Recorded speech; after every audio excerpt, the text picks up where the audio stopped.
¿Qué tal, compañeros del sexto diplomado en Sistema Acusatorio Adversarial de la Universidad Autónoma Metropolitana, Unidad Azcapotzalco?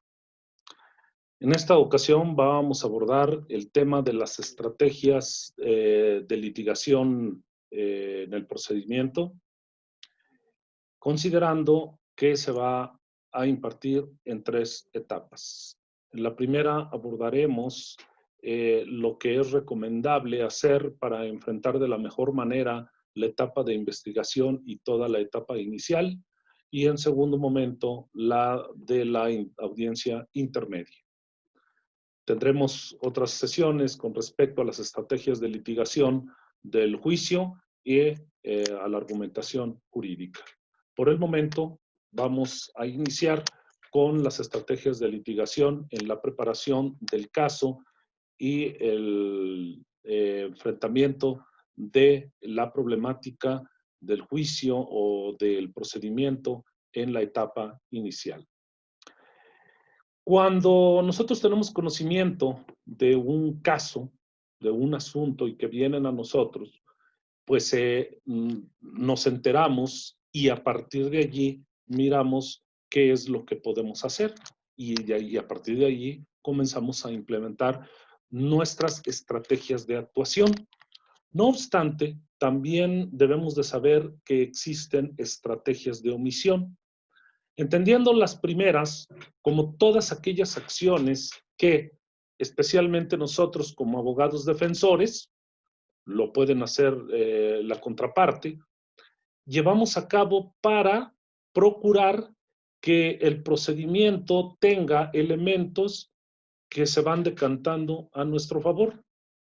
En el caso de las omisiones, consisten en capitalizar las fallas que tiene nuestra contraparte, en este caso el Ministerio Público. Los errores que comete los podemos confrontar de manera inmediata o no advertirlos y hasta el fin del proceso hacerlos valer para conseguir una resolución a nuestro favor. Así es que es importante que entendamos que las estrategias se van desarrollando a lo largo de todo el proceso. Pero estas estrategias tienen que ver, en algunos casos, con cómo va a ser nuestra actuación, qué es lo recomendable. Vamos a iniciar con la preparación del asunto y cuando se nos advierte o cuando se nos eh, acude a nosotros para poder enfrentar un asunto, lo hacemos en la etapa de investigación. ¿Qué tenemos que hacer? Ir a revisar la carpeta. La carpeta de investigación la podemos revisar, es decir, tenemos acceso a todos los registros y a toda la información cuando hay una orden de aprehensión u otro acto de molestia, que puede ser una orden de comparecencia en favor de la persona que quiere que lo representemos, o bien porque advierte que andan investigando y aunque no lo han citado incluso a declarar, ya hay quien lo está buscando, quien anda preguntando por él, y todo eso constituye un acto de molestia. De tal manera entonces que tenemos el acceso al registro. Si acaso el Ministerio Público no lo negara, pues incluso hasta por la vía del amparo podemos solicitar que nos dé información de qué es lo que está sucediendo con los actos de molestia de una persona que asesoramos. Una vez que tenemos acceso a la carpeta de investigación, es muy importante su análisis, el análisis de los detalles.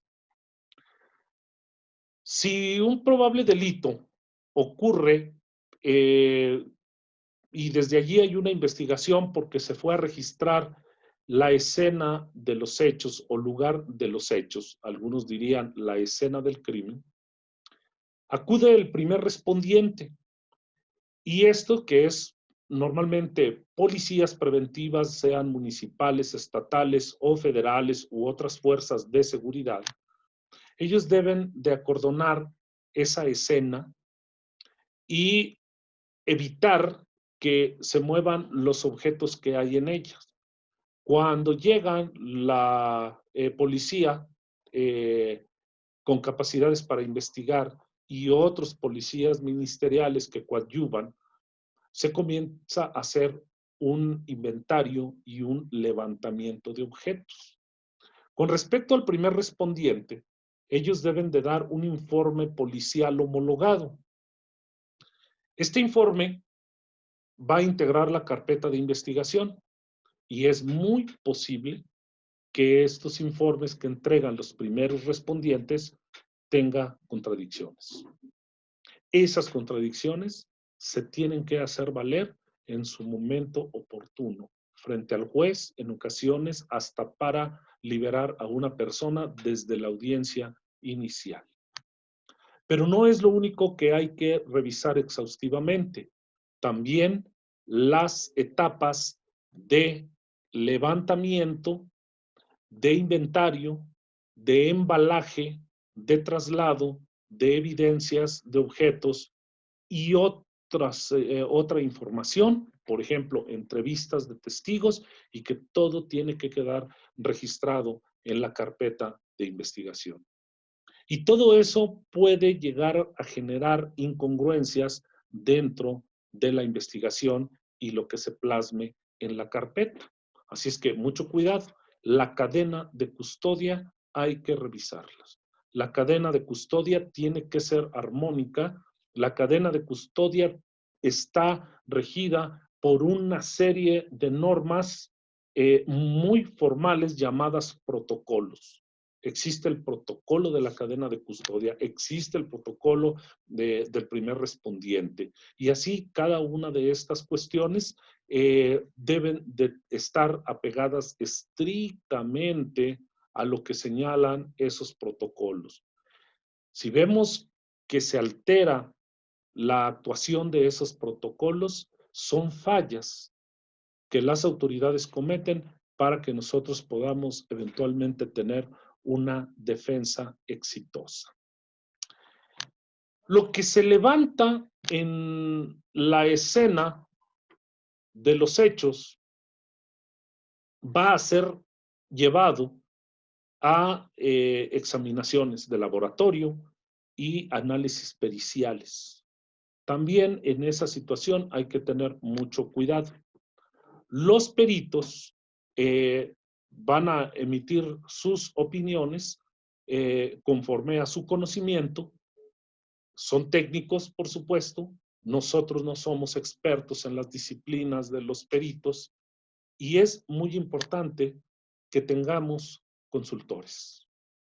Que estos consultores nos ayuden a descifrar el contenido de los peritajes para que en su momento, si hubiera que desahogarlos en un juicio, nosotros podamos hacer las preguntas adecuadas para desacreditar el dicho de los peritos oficiales de las fiscalías.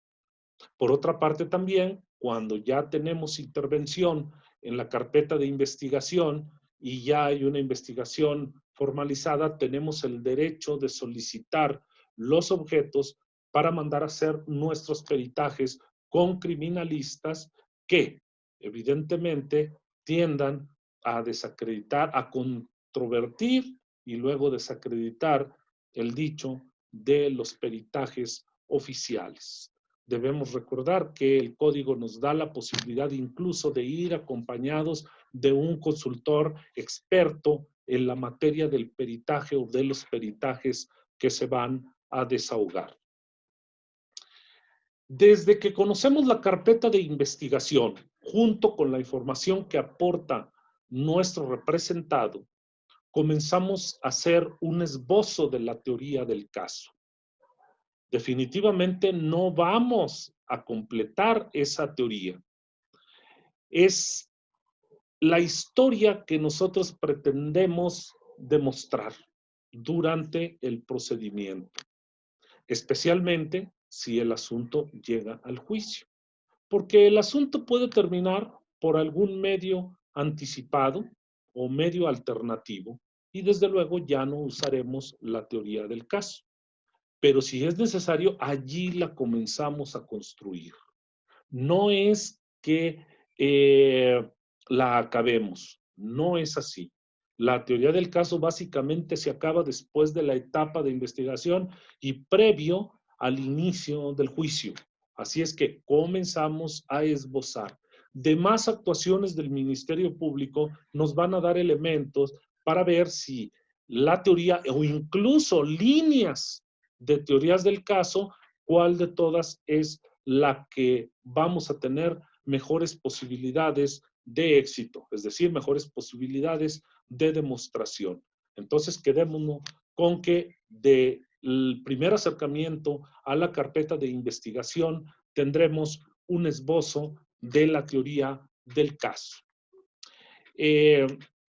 Pero pues vamos a las estrategias en la audiencia, ¿no? Una vez que se abre la audiencia inicial y que tengamos ya a una persona que va a ser imputada frente al juez.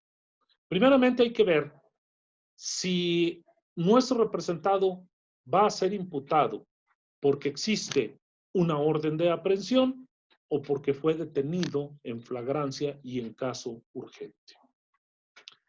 Para el primer caso, la orden de aprehensión, debemos revisar también con mucho cuidado, con sumo detalle, si la orden de aprehensión fue expedida como manda el artículo 16 constitucional. Debe de ser una orden por escrito o bien se puede tramitar por vía electrónica. Eso es permitido. Sin embargo, a la hora de realizar la detención material, se exige, tanto la Constitución como el Código, que se le dé una copia al detenido. Entiéndase que es nuestro representante. Esta copia, aunque no se diga explícitamente, tendrá que ser física, ¿no? De otra manera, a la hora de hacer la detención, si la persona no trae un dispositivo electrónico, donde le llegue la copia electrónica de la orden de aprehensión. Lo más sensato es que se la otorguen físicamente, se le enseñen y que le digan qué juez, qué autoridad ha emitido esa orden de aprehensión y por qué motivo. El artículo 16 exige que sea autoridad competente. Esto quiere decir que tiene que ser un juez. Si es una actuación de Ministerio Público Federal, tendría que haber sido expedida por un juez federal. Si es un Ministerio Público del Fuero Común, debió haber sido tramitado también ante un juez de la misma competencia. Las competencias que causan conflicto en materia penal básicamente son las de fuero y las de jurisdicción en un momento dado. Bueno, pues la orden de aprehensión tiene no solo que ser ejecutada en términos formales, sino que tiene que tener un registro. Ya vimos que fue expedida por una autoridad competente, que se entrega una copia por escrito al detenido y del registro, en el registro se tiene que plasmar hora, tiempo, lugar y modalidades de la detención. En el registro, especialmente fecha, hora y lugar, no puede alterarse, porque si existieran evidencia de testigos de dónde fue la detención, ¿no? Puede desacreditarse si acaso quienes la ejecutaron, normalmente policías ministeriales o policías de investigación, y entonces se altera la aprehensión y eso da motivo a que aleguemos violaciones al debido proceso y como consecuencia obtener una liberación de nuestro representado.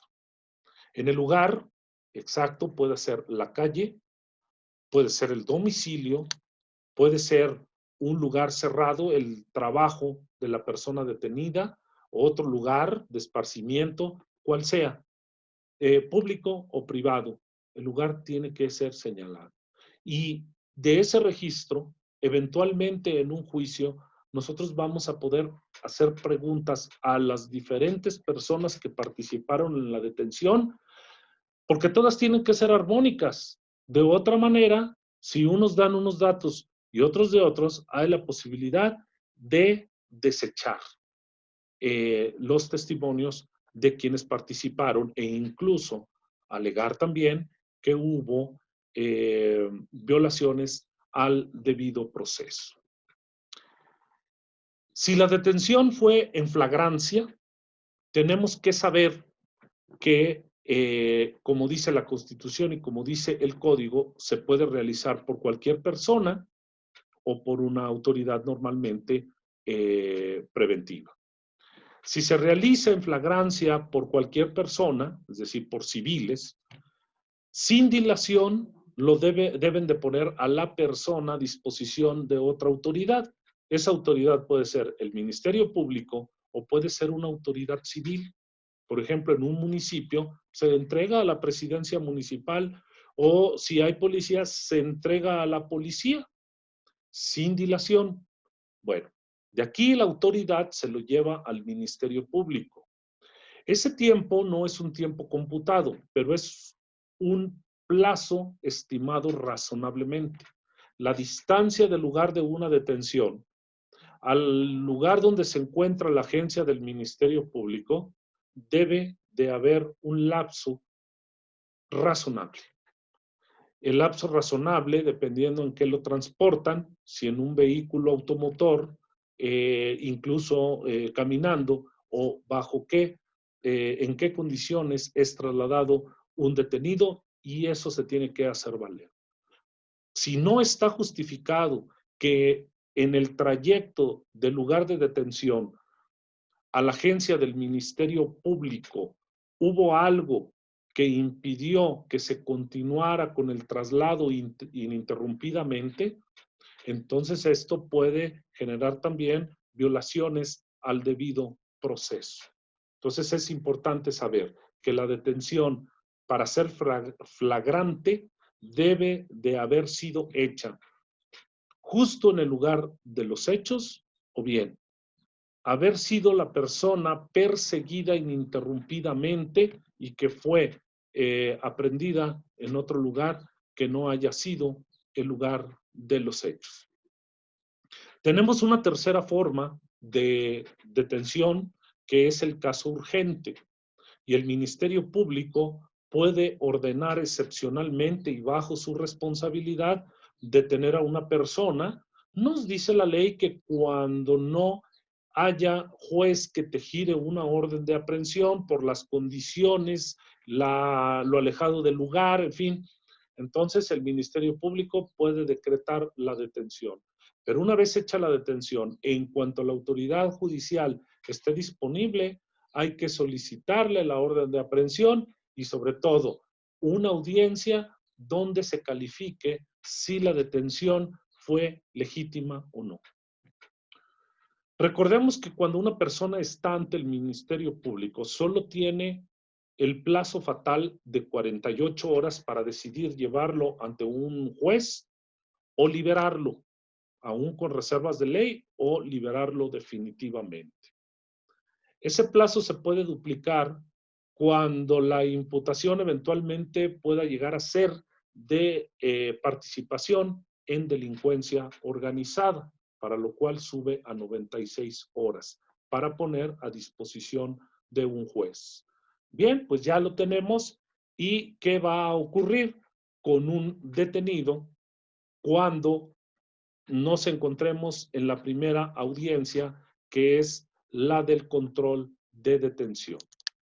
Debemos saber que el control de detención es para saber si fue legítima o no fue, si fue apegada protocolariamente a lo que ordena la Constitución y el Código. Si la detención se hizo con golpes y no había razón porque la persona estaba neutralizada o porque no opuso resistencia, no hay razón de haber golpes. Por eso también es muy importante que a nuestro defendido le mandemos a hacer inmediatamente un examen médico, porque una detención con una fuerza excedida violenta garantías, violenta derechos fundamentales y puede violentar también derechos humanos. Y eso ha motivado la liberación de la persona, de un eventual imputado. Así es que primero debemos discutir y argumentar en torno a los errores que se tengan en la detención para aspirar a liberar. Si el juez decreta que la detención, cualquiera que haya sido, ¿no? La aprehensión, la flagrancia o el caso urgente es legítimo, bueno, pues entonces entraremos en otro espacio que será la imputación. El Ministerio Público hará las imputaciones y nosotros habremos de señalar si la imputación es correcta o no es correcta, si está bien calificada en el tipo penal, porque a veces se pueden equivocar en el delito o se pueden equivocar en el aspecto particular del tipo penal que según corresponda a lo que el Ministerio Público está pretendiendo imputar. Si por alguna cuestión la detención ya es legítima y el juez valora que está bien imputado, entonces viene una etapa en la vinculación a proceso. Si va a existir una vinculación a proceso, si lo que nosotros dijimos no fue suficiente para que no lo vinculen y para que lo liberaran, bueno, tenemos un plazo de 72 horas o un plazo de 144 que solo el inculpado, solo el imputado puede autorizar la duplicación del plazo. ¿Tendrá sentido? Si nosotros vemos que la vinculación a proceso se va a decretar, entonces no tiene sentido que esperemos más de las 72 horas. Si nosotros tuviéramos la posibilidad de aportar alguna prueba que modifique la decisión del juez de vincular a proceso, entiendo que entonces tiene sentido que nos apeguemos a la duplicación del plazo constitucional. Si no, mejor pasar a la etapa de medidas cautelares. Las medidas cautelares van a buscar que una persona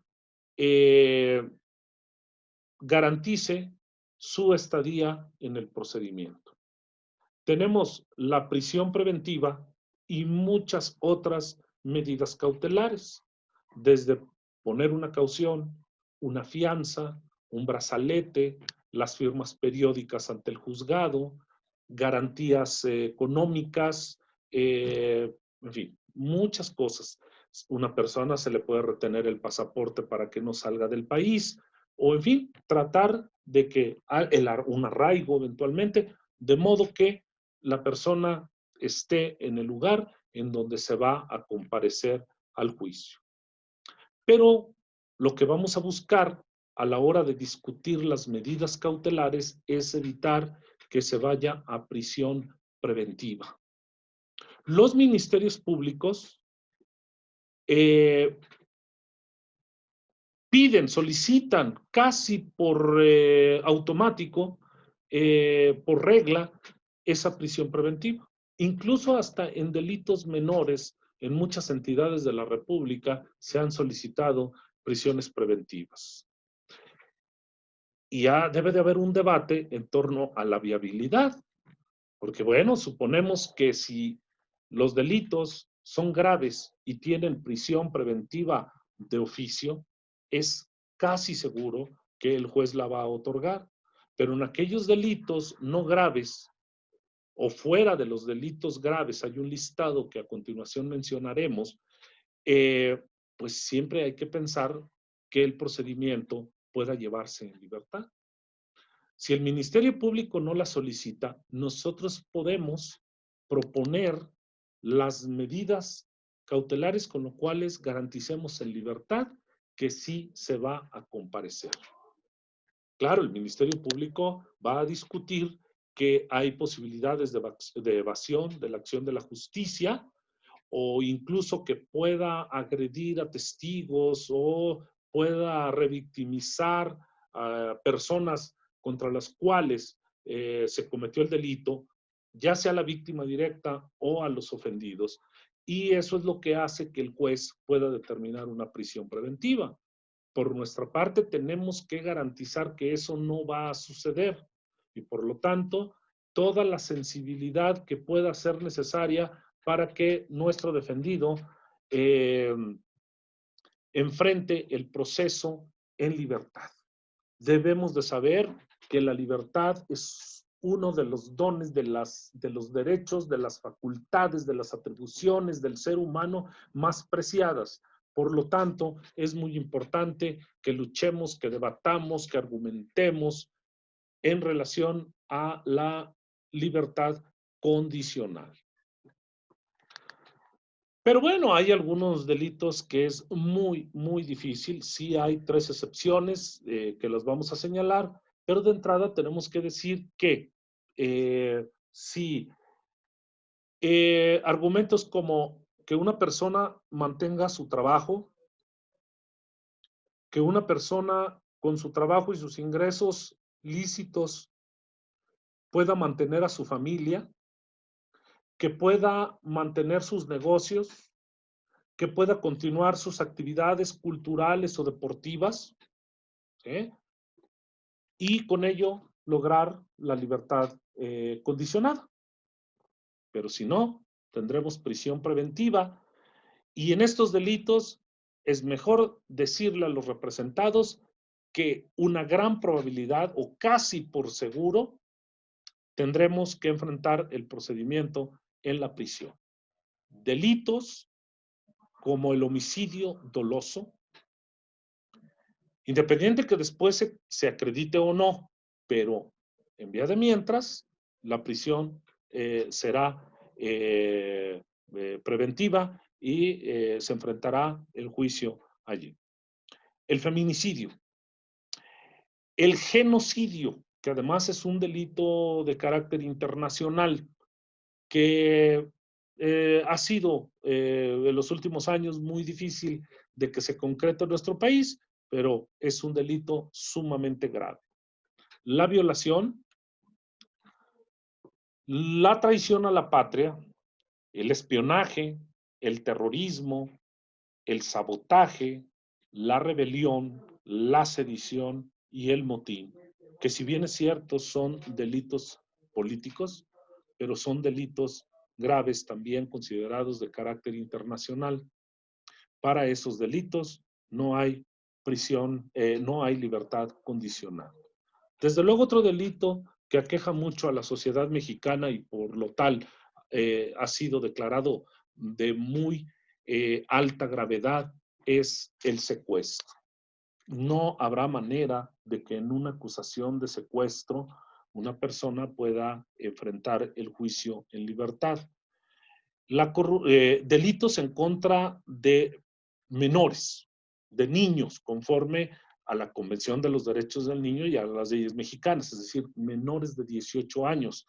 La corrupción de menores, la pornografía infantil, el turismo sexual infantil, el lenocinio también de personas menores de edad, la pederastia y la trata de personas en contra de niños, todos ellos son de prisión preventiva oficiosa.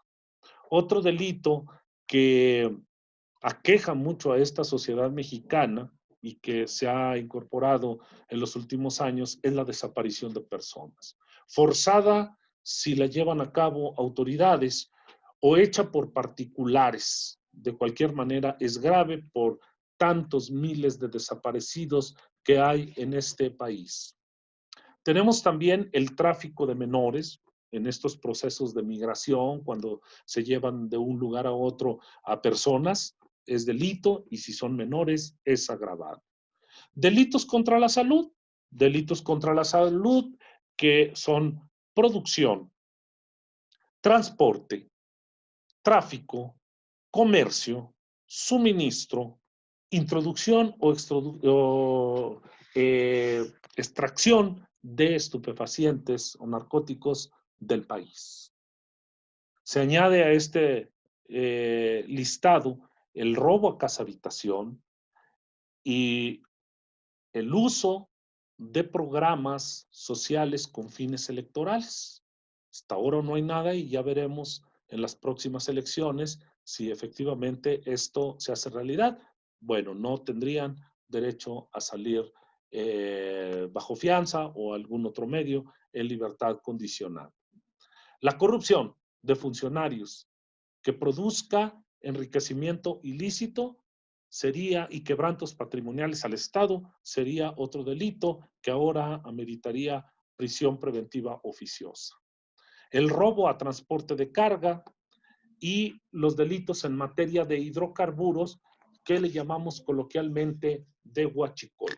Lo mismo de funcionarios como de otras personas se está considerando delito grave, prisión preventiva oficiosa, así últimamente también incorporado la posesión de armas de uso exclusivo de las Fuerzas Armadas. Hablé de mencioné tres supuestos en que aún en delitos graves una persona pudiera enfrentar el proceso en libertad. El primero es personas mayores de 70 años, porque debemos saber que la prisión es un espacio y un ambiente muy complicado, muy difícil, y las personas mayores de edad que normalmente tienen ya alguna afección, algún daño a la salud, puede hacer que no lo resistan. Por razones humanitarias y básicamente esas humanitarias, a una persona que ya se le puede nombrar senecta, ¿sí?, puede enfrentar el proceso en libertad y desde luego arraigado domiciliariamente, que obviamente no es libertad total, es una libertad condicionada y que puede ser una o más medidas cautelares para garantizar que la persona se apegue, se arraigue al proceso penal. El segundo supuesto lo conforman personas enfermas graves o enfermedades terminales. Sabemos que en las prisiones, las enfermerías o las clínicas están mal equipadas. De hecho, en la gran mayoría de las prisiones no hay clínicas, solo son enfermerías. Y solo atienden o dan consultas de medicina externa y la atención, desde luego, es muy superficial y por lo tanto deficiente. Es muy problemático trasladar a una persona a una atención médica hospitalaria y es realmente muy excepcional. Y esta es la razón por las cuales enfermos graves o de plano terminales puedan estar en prisión porque se acelera su deterioro, el deterioro de su salud y lo más probable es un desenlace fatal. Desde luego, el ser enfermo grave o terminal no exculpa, no es una causa excluyente de responsabilidad. La persona va a seguir siendo juzgada. La diferencia es si puede estar o no en prisión preventiva y si resultara responsable de haber cometido él o los delitos, pudiera quedarse en prisión o se aplican otras medidas de seguridad. El tercer supuesto de una libertad condicionada, aunque sean delitos graves, no automática, por supuesto, es el embarazo de una persona. Y si una persona tiene un hijo en edad lactante, pudiera esperarse hasta que termine la lactancia. Es evidente que una persona embarazada cuyo parto culmina bien y el nacimiento de su hijo culmina bien, tendrá también las consideraciones de la lactancia y de enfrentar seguramente arraigada su proceso en libertad. Terminando el periodo de lactancia, la persona, si de seguir su procedimiento, de seguir su juicio, tendrá que ir a prisión, es decir, terminará la libertad condicional. Así es que, fuera de estos casos, pues los argumentos que sensibilicen al juez serán importantes. Insisto, sobre todo en los casos que no tienen prisión preventiva oficiosa. Uno de los triunfos que se puede anotar un abogado defensor es conseguir primero la libertad condicionada y posteriormente la libertad definitiva. Pero es muy importante, con honestidad y ética profesional, decirle a las personas las posibilidades que se tiene de alcanzar uno u otro objetivo, porque pues el hecho de prometer una libertad sin definir qué tipo de libertad puede generar una confusión muy grande a las personas, cuando a veces después de la libertad condicionada puede haber una prisión y que sí se tenga que cumplir con la pena. Terminadas las medidas cautelares, viene la última etapa de la audiencia inicial, que es definir el plazo de la investigación complementaria. El Ministerio Público, para poder imputar, llevó un mínimo de datos, de información, que hicieran posible o que nos determinaran como posible la participación del imputado en algunos hechos delictuosos. Pero el Ministerio Público puede seguir integrando la carpeta de investigación, realizando más actos indagatorios que al final fortalezcan precisamente su carpeta y con ello una eventual acusación. El Ministerio Público seguramente pedirá un plazo cómodo para realizar las investigaciones, para lo cual hay que solicitar, y esta es una estrategia, un plazo mucho menor y más breve.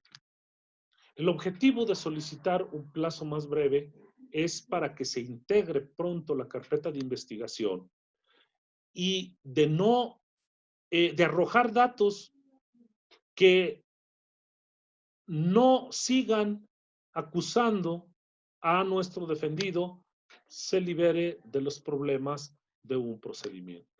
El otro, para recortar el plazo de la indagación, consiste en que si nuestro defendido está en prisión, salga lo más rápido de ella y que las indagaciones arrojen que en efecto nuestro defendido no es la persona que cometió el delito, o bien, si lo cometió, en la modalidad que lo cometió, se pueda cambiar por alguna medida de seguridad, de manera que el tiempo en prisión sea lo menos posible.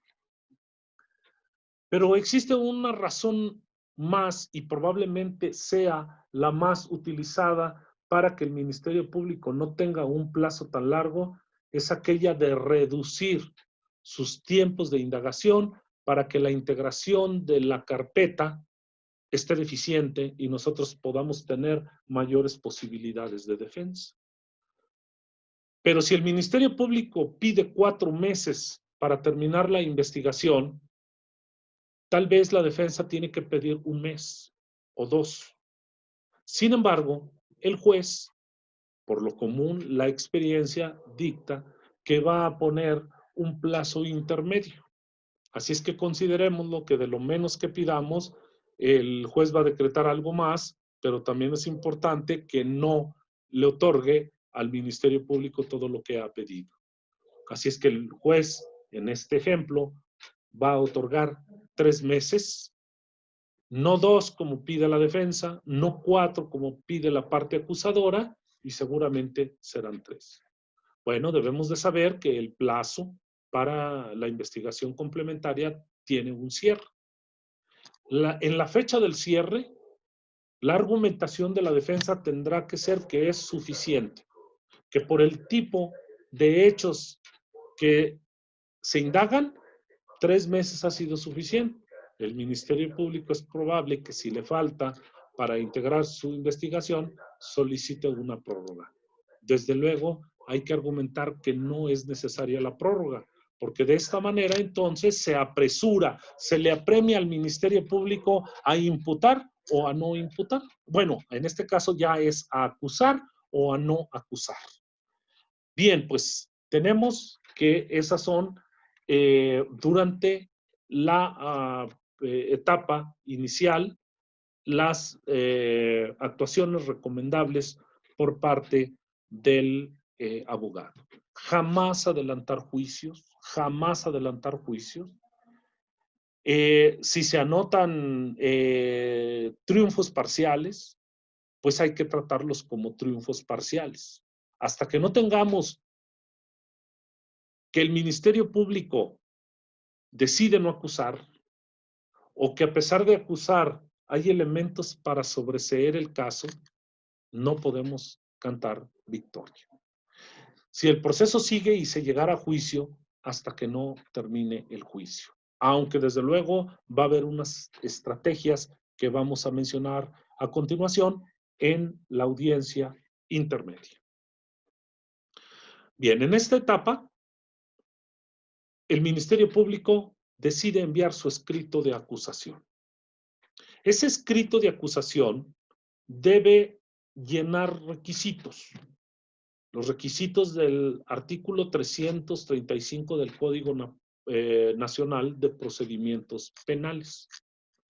Que sea bien fundado y que tenga toda una explicación de qué se acusa, por qué se acusa, las evidencias que hay hasta el momento, los medios de prueba que se pretenden ofrecer, ¿no? Obviamente la mención de quiénes son los que acusan. Bien, lo dicho por la Constitución y el Código correspondiente. Y hay que revisar que esto esté bien fundamentado. Pero eventualmente se puede impugnar el escrito de acusación, que más bien el Código lo que señala es hacer valer que tenga vicios o que no cumpla con las formalidades. Esto también lo puede hacer el asesor jurídico. Pero el efecto que tiene no es acabar el juicio. No. El único efecto que tiene hacer el señalamiento de que un escrito de acusación no está completo o que realmente no cumple lo exigido por el código es como una especie de prevención, lo cual tendrá que corregir el Ministerio Público. Es posible que esté citando el fundamento mal, que esté acusando por lo que no debe, en fin. Y si bien aquí lo único que queremos es que se corrija, ¿no? Obviamente no queremos que vaya mal fundamentado, ¿sí? O que vaya una acusación diferente, porque puede ser una acusación más grave. La única manera de decir mejor me callo ante los vicios del escrito de acusación es porque el Ministerio Público acuse en algo menos grave de lo que creíamos que iba a acusar. Desde luego hay que saber que quien le puede corregir la plana es el asesor jurídico o directamente la víctima u ofendidos. Bueno, pues, pero allí ya hay una posibilidad de estrategia. O lo hacemos nosotros con una acción o nos quedamos con una omisión. ¿En qué consiste? En no advertir que tiene un error y que por lo tanto esto nos puede llevar a tener un juicio o una acusación sobre un delito menos grave. Eso va a tener un efecto definitivamente, que se reclasifique. Y al reclasificarse, que pueda modificarse las medidas cautelares. Y si entre ellas es la prisión preventiva, que se pueda cambiar ya en libertad por otra medida para que obviamente no se esté en prisión. Las pruebas. El Ministerio Público va a aportar pruebas de cargo. En el caso de la defensa debe aportar pruebas de descargo. Es muy importante aportar pruebas. No solamente conformarnos con las que interponga y le acepten al Ministerio Público. Por ejemplo, testigos que puedan contravenir los dichos de los testigos que tiene la parte acusadora. Dictámenes, es muy importante. Había comentado hace un momento que tenemos que acudir nosotros a especialistas que puedan científicamente o con el expertise de la disciplina requerida, que puedan contravenir los dictámenes oficiales. Y esas son pruebas. Definitivamente, pues, habrá tal vez algunas otras documentos importantes para que podamos tener eventualmente alguna posibilidad durante la etapa del juicio. Pero no solo es aportar pruebas, consiste en contravenir las pruebas del Ministerio Público. Que impidamos que el Ministerio Público pueda aportar pruebas más contundentes. Bueno, también sabemos que se pueden llevar a cabo acuerdos probatorios. Y sí, los acuerdos probatorios consisten en no hacer pruebas abundantes, en que si no hay controversia en la prueba de un hecho, pues no se metan más testigos. Ejemplo, si mi defendido estuvo en el lugar de los hechos y se le acusa de haber participado en ellos, y por lo tanto no contravierto yo porque mi teoría del caso, mis estrategias consisten en no negar que estuvo presente, sino que no participó en los hechos.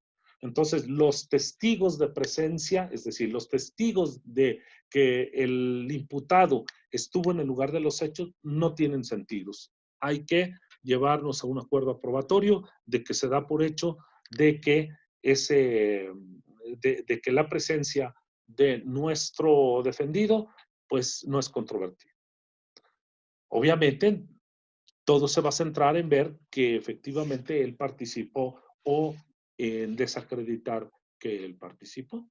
Por eso es importante entonces imputar pruebas si no llegamos a acuerdos probatorios, tanto como interponer las propias. Pero pues el juez puede aceptar unas y otras y decir, en caso de que esto se vaya a juicio, esas serían las que se tendrían que desahogar. Ahorita no vamos a hablar del desahogo, lo que vamos a hablar es terminar anticipadamente el proceso. ¿Por qué? Si de la información de la carpeta de investigación, si la fuerza de los dictámenes, si la contundencia de los testigos eventualmente, la convicción de su declaración y todo lo demás que existe es muy contundente y de verdad tenemos pocas posibilidades de éxito, entonces hay que implementar otras estrategias. Claro que si tenemos posibilidades en juicio, hay que ir al juicio. De otra manera, terminarlo anticipadamente bajo los siguientes supuestos. Negociar con la parte acusadora y desde luego tendrá que tener audiencia la víctima o los ofendidos de acuerdos reparatorios.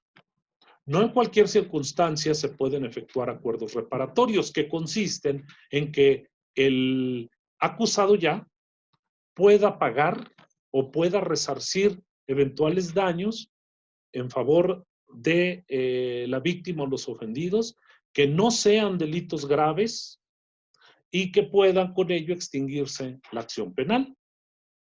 También podemos acudir a la suspensión condicional del proceso, en donde va a tener un efecto semejante, solo que en plazos diferidos y que para poder lograr no solo garantizar resarcimientos del daño, sino que una persona modere su conducta durante un tiempo también razonable y que cumpliendo una serie de actividades que son cursos de sensibilidad, tratamientos psicológicos o psiquiátricos, educativos o de otros, y que con ello al final tengamos los mismos efectos, terminar con el procedimiento. Siempre y cuando se haya cumplido cabalmente con los compromisos que la persona asumió. Tenemos también los medios alternativos de solución de controversias. Estos medios alternativos son la mediación, la conciliación o la restauración. La mediación y la conciliación, desde la fase de investigación, la puede proponer el Ministerio Público, generalmente en delitos no graves. El Ministerio Público exhortará a las partes a que acudan al Centro de Medios Alternativos de Solución de Conflictos de la Fiscalía.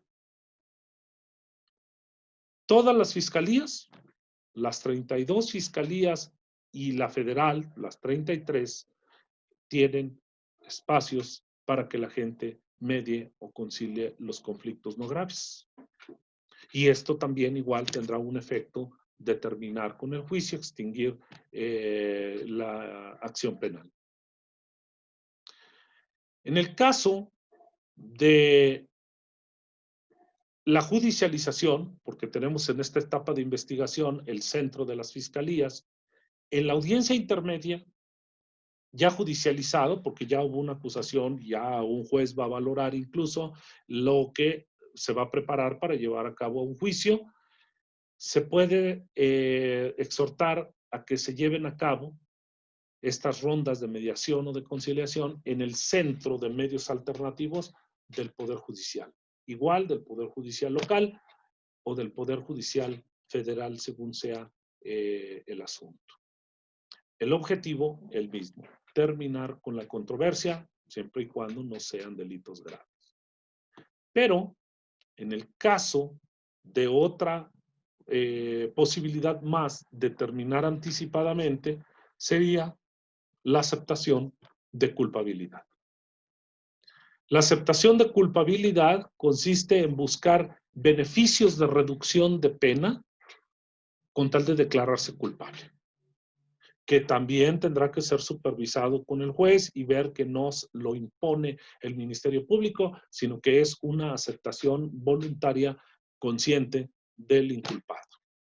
Entonces, todas estas son formas de terminación anticipada que pudieran ser utilizadas como estrategias para que no se lleve un juicio y que nuestro defendido no vaya a la cárcel. Tenemos aparte la restauración que se llevaría a cabo también en los centros de medios alternativos de solución de conflictos. La restauración no es por sí mismo, como la mediación y la conciliación, una forma de evitar ser enjuiciado o ser condenado. No. La restauración incluso se puede llevar a cabo de una persona que está en prisión y ya condenada. No únicamente, puede ser. ¿Sí? Se puede ser cuando una persona está en libertad condicional, cuando una persona ya compurgó la pena, cuando una persona está compurgando la pena, cuando una persona fue culpable pero le conmutaron la prisión. En todas las circunstancias, la restauración consiste en que la persona que cometió un delito, ante la víctima, los ofendidos y la comunidad, se compromete a no volver a cometer el delito y, si es necesario, a dar compensaciones adicionales, de modo que no haya venganzas por parte de la víctima, los ofendidos o miembros de la comunidad, y que eventualmente una persona que ya cumplió una condena pueda ser reinsertado en su familia, en su casa, dentro de la comunidad, sin conflictos posteriores, sin consecuencias posteriores. La actitud de una persona que está siendo juzgada para restaurarse, incluso cuando ha sido condenada para restaurarse, tanto con sus víctimas como con la comunidad, puede contribuir para una reducción de la pena, para incluso cambiar algunas medidas cautelares, suavizarlas, y cuando ya se ha obtenido una pena para entrar en programas de remisión parcial de las condenas. Con esto terminamos esta primera exposición de estrategias de litigación. Agradezco mucho su atención.